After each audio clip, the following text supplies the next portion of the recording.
देश के सबसे पिछड़े इलाकों में से एक है बुंदेलखंड।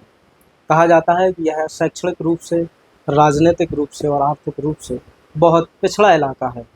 कृषि के क्षेत्र में भी अगर देखें तो बुंदेलखंड सबसे ज़्यादा सूखाग्रस्त क्षेत्र है। बुंदेलखंड आज भी अपनी राजनीतिक पृष्ठभूमि तैयार करने में लगा हुआ है, ऐसा विद्वानों का मानना है। राजनीति के क्षेत्र में अभी नए नवेले प्रदेश उपाध्यक्ष जो आम आदमी पार्टी यूथ विंग के प्रदेश उपाध्यक्ष बने हैं, हमारे मित्र हैं मुकेश राजपूत जी। मुकेश जी, सच्ची आवाज़ में आपका बहुत बहुत स्वागत है। सर्वप्रथम आपके सभी दर्शकों को मेरा प्यार भरा नमस्कार और पत्रकार जी आपको भी बहुत बहुत धन्यवाद और आभार कि आपने हमें बुंदेलखंड की आवाज़ को बुलंद करने का मौका दिया। धन्यवाद। अभी आपको आम आदमी पार्टी ने हाल ही में जिम्मेदारी सौंपी है। जिम्मेदारी को लेके अब आप आम आदमी पार्टी के लिए क्या क्या तैयारियां करने वाले हैं? देखिए, सर्वप्रथम तो मैं आम आदमी पार्टी के शीर्ष नेतृत्व को बहुत बहुत आभार एवं धन्यवाद देता हूँ कि उन्होंने एक बुंदेलखंड की पावन धरा से जालौन जिले के एक पिछड़ी जाति से आने वाले किसान बेटे को बुंदेलखंड के प्रभारी के रूप में जिम्मेदारी दी। मैं उनका आभार व्यक्त करता हूँ और मैं पार्टी की गतिविधियों के साथ भली भांति परिचित हूँ और उनके दिशा निर्देश अनुसार मैं पार्टी के विस्तार को लेकर हमेशा धरातल पर रहता हूँ और हमेशा प्रयास करता रहता हूँ। यहाँ मैं आपको बता दूं कि मुकेश राजपूत जी उत्तर प्रदेश के जनपद जालौन के मुख्यालय से औरई जो मुख्यालय है वहाँ से करीब कितना 30 किलोमीटर आपका गांव है? लगभग कह सकते हैं 20 किलोमीटर। 20 किलोमीटर दूर का गांव है जैसारी कला, वहाँ से बिलोंग करते हैं। राजनीति में अपनी पृष्ठभूमि तैयार कर रहे हैं। अब देखना ये है कि मुकेश राजपूत जी आगे चल के अपने क्षेत्र के लिए, अपने लोगों के लिए क्या कर पाते हैं। अच्छा, अभी जैसे आप राजनीति में एक्टिव हैं, कौन कौन सी ज़रूरतें देखते हैं आप अपने लोगों में, अपने क्षेत्र में? देखिए, अगर मैं सिर्फ अपने क्षेत्र की बात करूं तो अभी हमारे क्षेत्र में और मैं एक बुंदेलखंड का प्रभारी होने के नाते मैं पूरे बुंदेलखंड को, समूचे बुंदेलखंड को लेकर अगर बात कहूं तो हमारे बुंदेलखंड में आज भी गांव बस्तियों में जाओ तो जो हमारे गरीब वर्ग के लोग हैं उनके घरों में ताले लटके हुए हैं। कहने का तात्पर्य ये है कि पलायन की क्षमता और पलायन की संख्या बढ़ती जा रही है दिन पे दिन।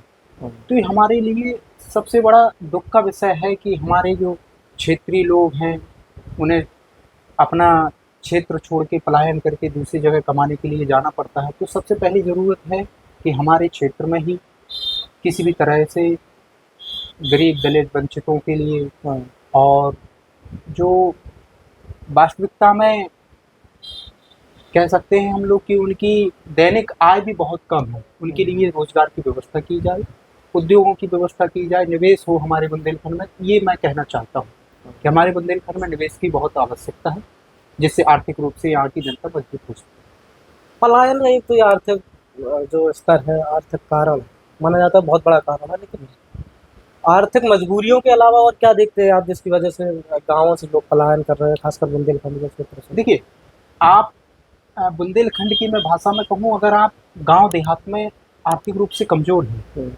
तो कहीं ना कहीं आपके अधिकारों और सम्मान के साथ भी शोषण होगा, ये तय है।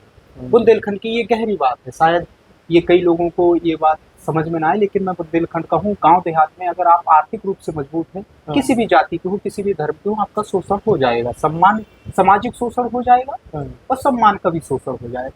तो जब आर्थिक रूप से कमज़ोर होता है व्यक्ति तो उसके अधिकारों के जब शोषण होता है तो वो कहीं ना कहीं पलायन की ओर वो चला जाता है और पलायन कर लेता है, क्योंकि आर्थिक मजबूती बहुत ज़रूरी है। तो ये भी कारण है, शोषण का कारण भी कह सकते हैं, लेकिन प्राथमिक कारण यही है कि आर्थिक रूप से बहुत कमज़ोर है जिससे पलायन करना पड़ता है। PMKYC जैसी जो योजना है, इनका कितना इफेक्ट पड़ता है जो बुंदेलखंड के क्षेत्र में? देखिए, जैसे आपने पीएम किसान सम्मान निधि को लेकर, प्रधानमंत्री कौशल विकास जैसी योजना जो हो गई, ये कहाँ एडजस्ट करती हैं जब बुंदेलखंड जैसे पिछले क्षेत्र की बात आती है?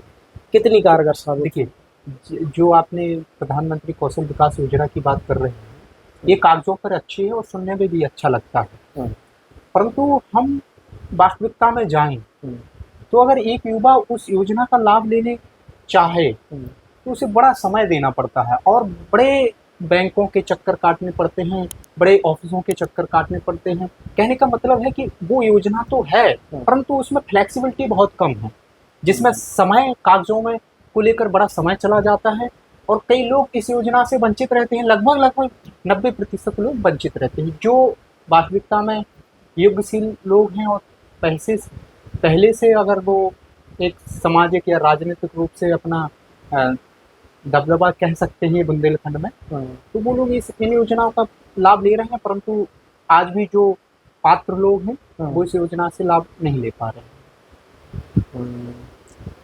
बुंदेलखंड जो पिछड़ा है तो केवल राजनीति और आर्थिक रूप से तो पिछड़ा नहीं है, कहीं ना कहीं माना जाता है कि बुंदेलखंड शैक्षणिक रूप से भी बहुत पिछड़ा, बहुत बहुत बहुत। शिक्षा के क्षेत्र में आपको क्या चीज़ें लगती है जिनका अभाव अभी बहुत बड़े स्तर पर? देखिए, शिक्षा, सबसे पहले तो शिक्षा का अभाव इसलिए है क्योंकि हमारे यहाँ शिक्षा के स्रोत गांव-गांव तक नहीं पहुँच पाए। हाँ, ये प्राथमिक विद्यालय है, परंतु प्राथमिक विद्यालय का मतलब ये है कि उच्च स्तरीय होगा अगर विद्यालय, तो लगभग 1 से 8 कक्षा तक रहता है, परंतु इसके जो स्नातक विद्यालय, महाविद्यालय है या माध्यमिक विद्यालय है, इनकी व्यवस्था अभी गांव-गांव तक नहीं हो पाई है। और जैसे कि मैं जैसारी कला का हूँ, मेरे क्षेत्र में लगभग 20 गांव में एक इंटर कॉलेज है। जैसे मोहना हुआ, आपका मकरेचा कवर करता है, कमथा, काहटा, बरसात, सिकरी, काहटा और तमाम इस साइड गोरन, छोटी जैसारी, बिनौरा, खदानी, लगभग 20 गांव के लोग एक गांव में शिक्षा ले पा रहे हैं। वो भी बड़ा उनको संघर्ष करना पड़ता है। रोड की कनेक्टिविटी आप जानते हैं, हर चीज़ से पिछड़ा है, शिक्षा से पिछड़ा है, तो ये जब रोड की कनेक्टिविटी कम है तो लोग शिक्षा का अभाव तो हो ही जाता है। तो हम चाहते हैं कि पहले तो सोर्स हो, लेकिन समय का परिवर्तन है, आजकल ऑनलाइन माध्यम हो गए हैं और गांव-गांव में शिक्षा का धीरे-धीरे स्तर बढ़ता जा रहा है, तो कोचिंग सेंटर भी गांव-गांव अच्छे खुलते जा रहे हैं। परंतु अगर सरकार इस पे चिंता करे तो मैं यही कहना चाहूँगा कि सोर्स जितना हो सके गांव-गांव तक शिक्षा के माध्यम पहुँचाएगा, जिससे शिक्षा का अभाव दूर हो।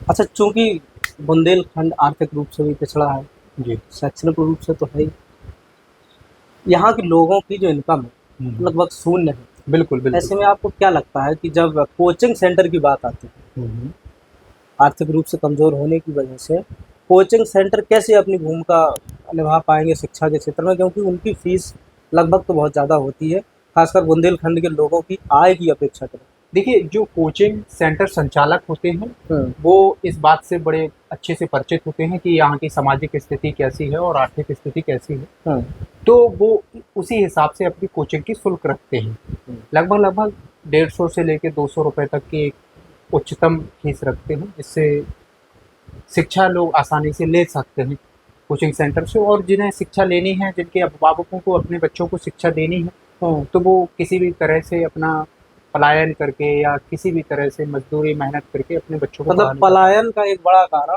शिक्षा भी है?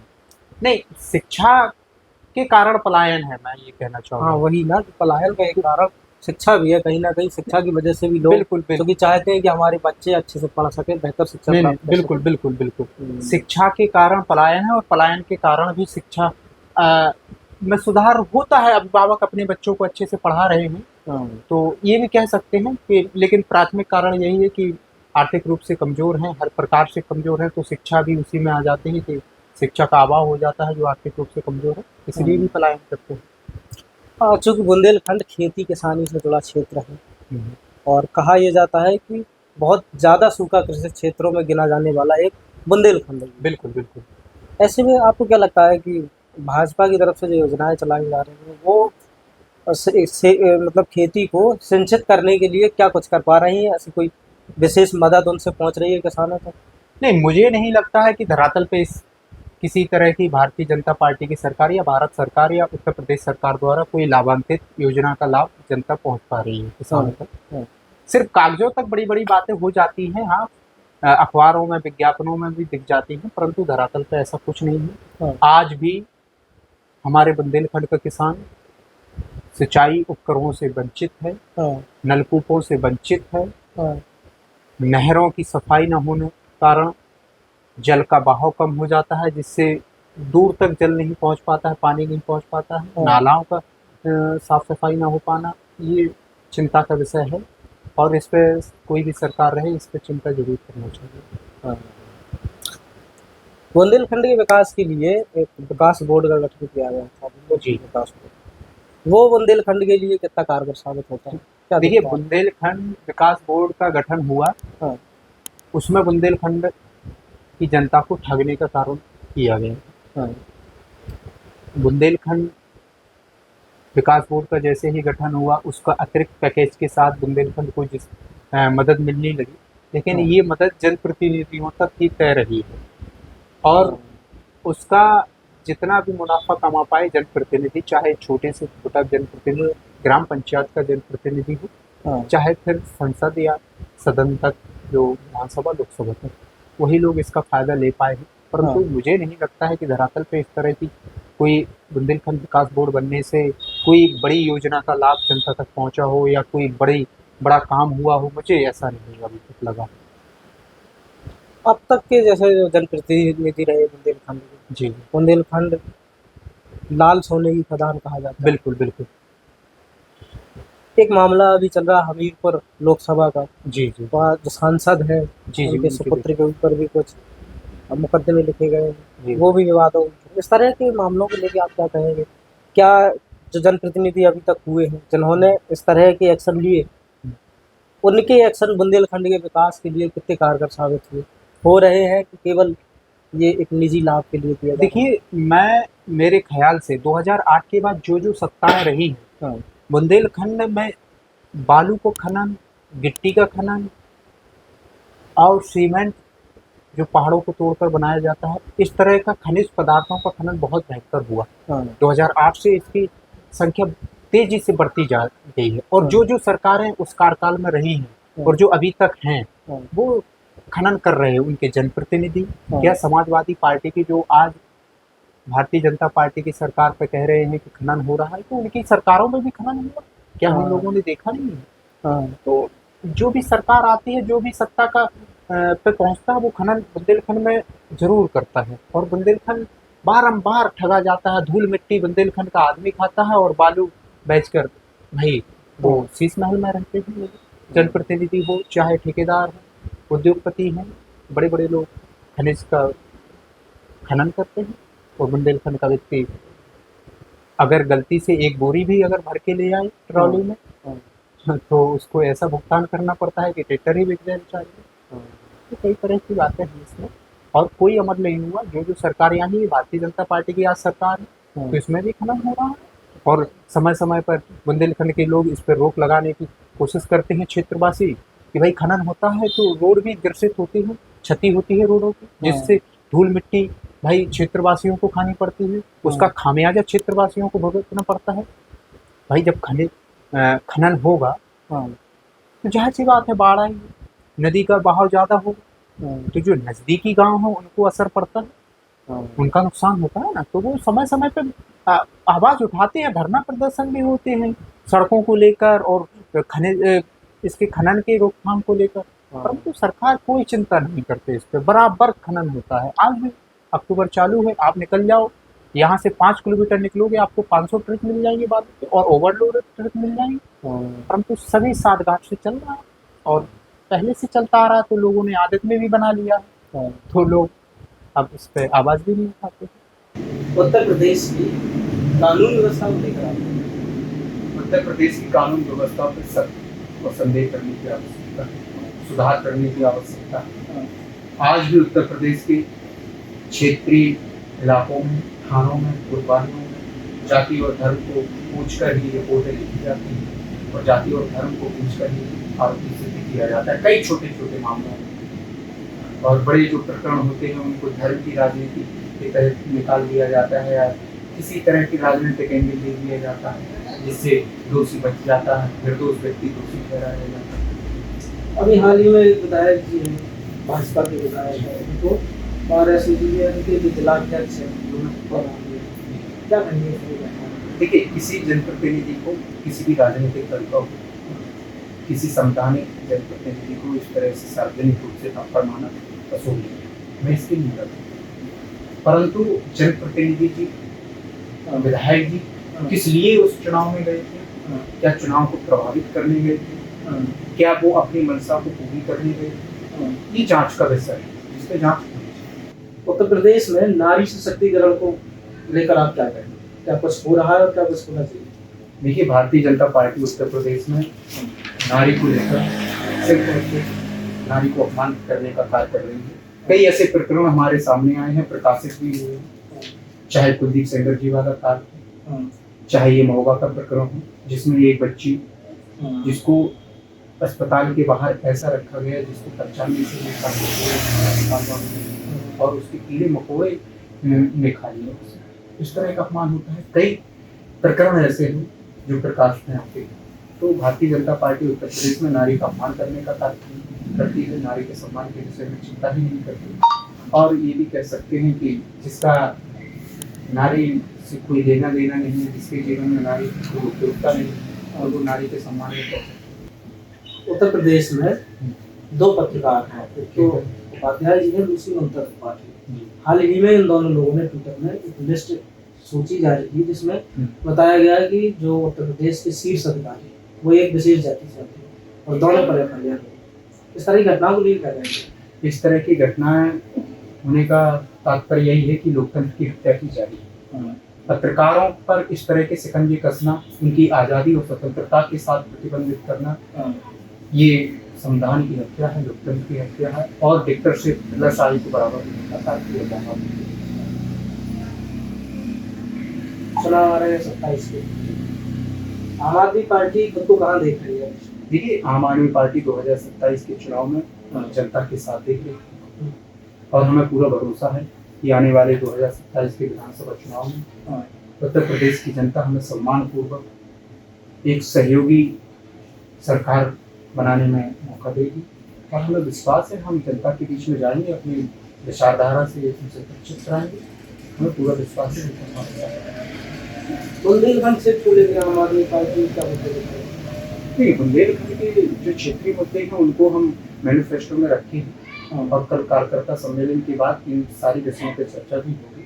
और बुंदेलखंड में माननीय हमारा राष्ट्रीय नेतृत्व और प्रदेश नेतृत्व विशेष चिंता करता है, संगठन को लेकर हो, चाहे वो उसके विकास को लेकर हो। अगर हम भारतीय जनता पार्टी के विरोध में 2027 में सरकार बनाने में सक्षम रहे तो बुंदेलखंड में विशेष अतिरिक्त पैकेज के साथ उसको बढ़ावा देने का कार्य किया जाएगा और बुंदेलखंड के पलायन को रोकने के लिए यहाँ पे निवेश करने का कार्य किया। हमारे दर्शकों को क्या कहेंगे? ये दर्शकों से मेरा यही कहना है कि आने वाले समय के साथ, राजनीतिक परिवर्तन के साथ हमें विचार और मुद्दों में भी परिवर्तन करना होगा। और आज का वर्तमान मुद्दा यही है कि सबसे पहले आर्थिक मजबूती लोगों की हो, रोजगार की व्यवस्था हो, शिक्षा, स्वास्थ्य, बिजली, पानी की व्यवस्था हो, जो हमारे बेसिक प्राथमिक मुद्दे होने चाहिए। और इन्हीं मुद्दों को लेकर जो राजनीतिक दल बढ़ चढ़ के हिस्सा ले और इन पे काम करे, उन्हीं राजनीतिक दलों को मौका दे और आने वाले समय में आम आदमी पार्टी को एक बार मौका जरूर देगा। तो अभी हमारे साथ जुड़े थे आम आदमी पार्टी अध्यक्ष मुकेश राजपूत जी और ऐसे ही तमाम लोगों से मिलने की भी जानने की सच्ची आवाज़।